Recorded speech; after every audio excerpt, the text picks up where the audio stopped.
A ver, entraste a una milonga y tuviste la sensación de que había algo que no llegabas a entender. Te encontraste con que algunos conocían a todos y conseguían tandas, mientras otros miraban desde afuera. Y de eso te quiero hablar. ¿Existe una política invisible en el tango? ¿Quién manda realmente en la milonga? Seguime hasta el final. Mi nombre es Gustavo Bensecri Sabá y hoy te quiero compartir un tema más delicado que intentar explicarle a un gato por qué no puede dormir arriba del teclado de tu computadora.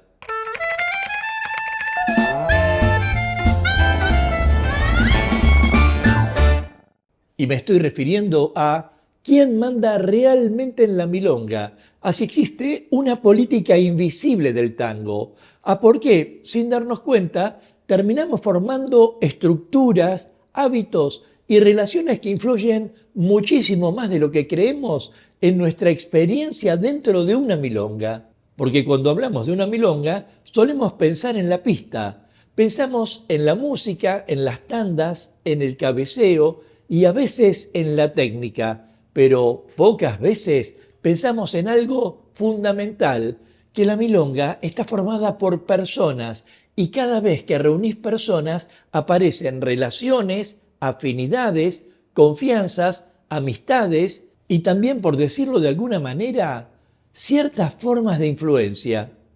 Por supuesto, no hace falta que exista un presidente de la milonga, no hace falta que haya un reglamento secreto escondido detrás de la cabina del musicalizador, pero muchas veces existen dinámicas que determinan quién se integra más rápido, quién tarda más en hacerlo y quién es visible y quién pasa desapercibido. Yo nunca paso desapercibido. Apenas me ven en la milonga, ya saben que voy a quedarme sentado a la fuerza. Ahora, por un momento, imagina una ciudad vista desde arriba durante la noche. Desde lejos, todo parece como un conjunto de luces, pero cuando te acercás, descubrís calles, avenidas, puentes y caminos que conectan unas zonas con otra. Y la milonga funciona de manera parecida. Desde afuera parece simplemente gente bailando, pero cuando observas con atención, descubrís conexiones invisibles, personas que se conocen desde hace años, algunas que tomaron clases juntas, otras que viajaron juntas y compartieron experiencias. Y esas conexiones forman una red. Ahora bien, y para aclararlo desde ya, que exista una red no significa que exista una conspiración, porque a veces alguien llega a una milonga nueva y piensa que todos están en su contra. Pero en honor a la verdad, la realidad suele ser mucho menos dramática. Lo que ocurre es que los seres humanos nos movemos naturalmente hacia aquello que conocemos. Es, digamos, una cuestión de confianza. Si hace 10 años que compartís tandas con determinadas personas, es lógico que exista una cercanía especial. Sucede en el tango, así como puede suceder en cualquier otro ámbito de la vida. Pero aquí lo interesante es comprender cómo funciona ese mecanismo para no interpretarlo de manera equivocada. Porque uno de los errores más frecuentes que veo es creer que todo depende exclusivamente del nivel de baile. Y esto puede resultar una sorpresa. Por supuesto que bailar mejor ayuda, que estudiar es importante y mejorar la técnica es valioso, pero la realidad es que la técnica no explica todo. Si así fuera, bastaría con identificar a los mejores bailarines de una ciudad para saber quiénes bailan más.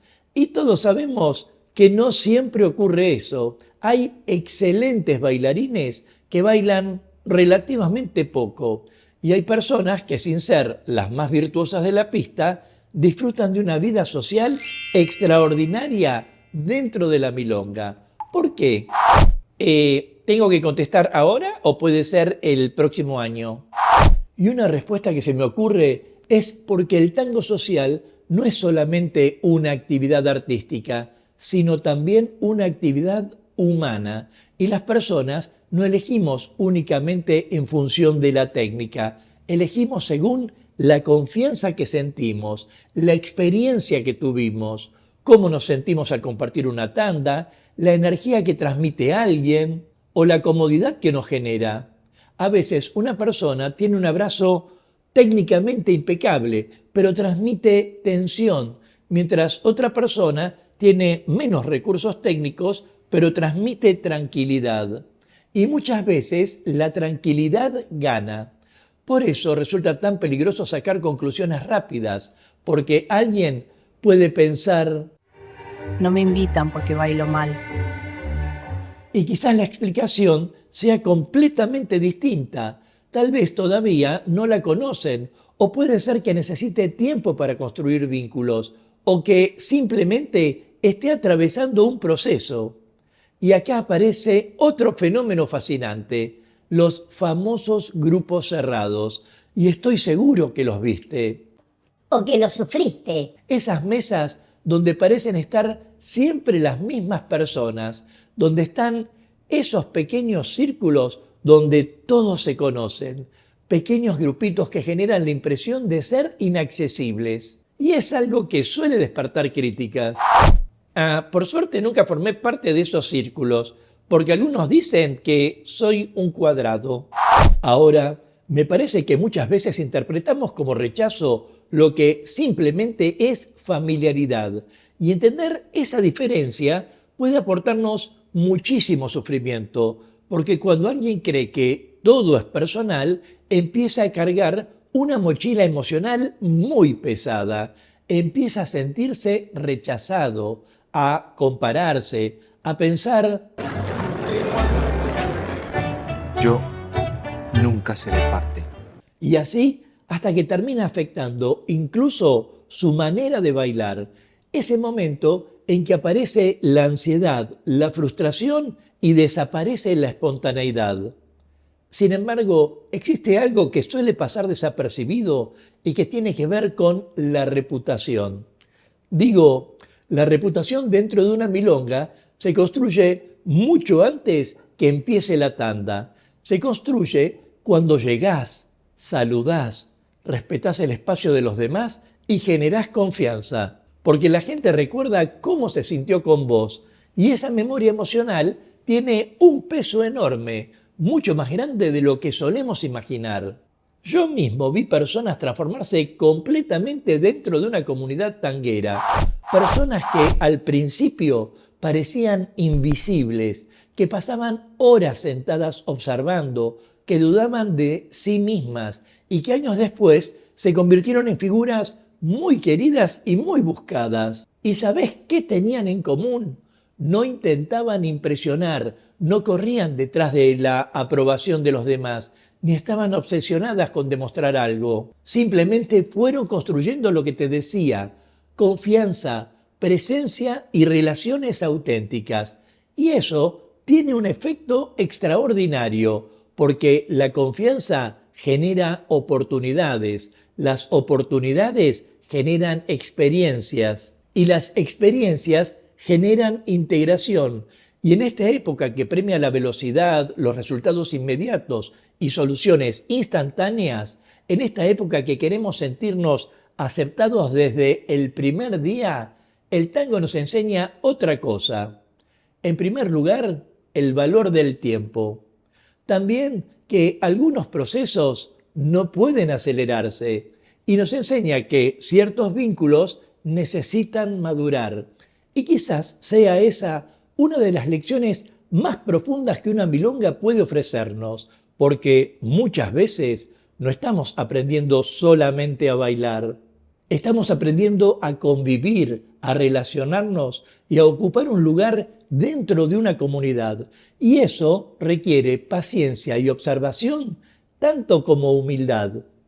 Si a propósito querés aportar a este espacio, déjame tu comentario y de paso forma parte de la comunidad Tango Milonga suscribiéndote ya a este canal y activando la campanita de notificaciones para enterarte rápidamente de cuándo aparecerá el próximo video de clases, cultura o actualidad de tango argentino. Sea como fuere, aunque pareciera increíble, Dentro de las milongas, las personas más influyentes suelen ser aquellas que generan confianza, aquellas que hacen sentir cómodos a los demás y cuya presencia mejora el ambiente. Esas personas que construyen puentes en lugar de levantar barreras. Y en ello me parece importante no confundir poder con autoridad, ni confundir reconocimiento con prestigio, sobre todo entendiendo que la verdadera integración no ocurre cuando los demás nos aceptan, ocurre cuando dejamos de actuar desde el miedo y empezamos a actuar desde la autenticidad, porque de lo que estamos hablando es de cómo funcionan las redes invisibles, de cómo para algunas personas todas las puertas parecen abiertas, mientras otras sienten que golpean puertas que nunca se abren. Pero con el tiempo descubrimos algo, que quizás la verdadera sabiduría consiste en comprender que nuestro lugar en el mundo no aparece cuando intentamos forzarlo, sino cuando desarrollamos la paciencia suficiente para convertirnos en alguien cuya presencia merece ser recordada, porque al final las huellas más profundas no las dejan quienes ocupan más espacio, sino quienes logran tocar el corazón de los demás sin necesidad de empujar a nadie. Nos vemos en breve mientras paso a paso pasa la cultura.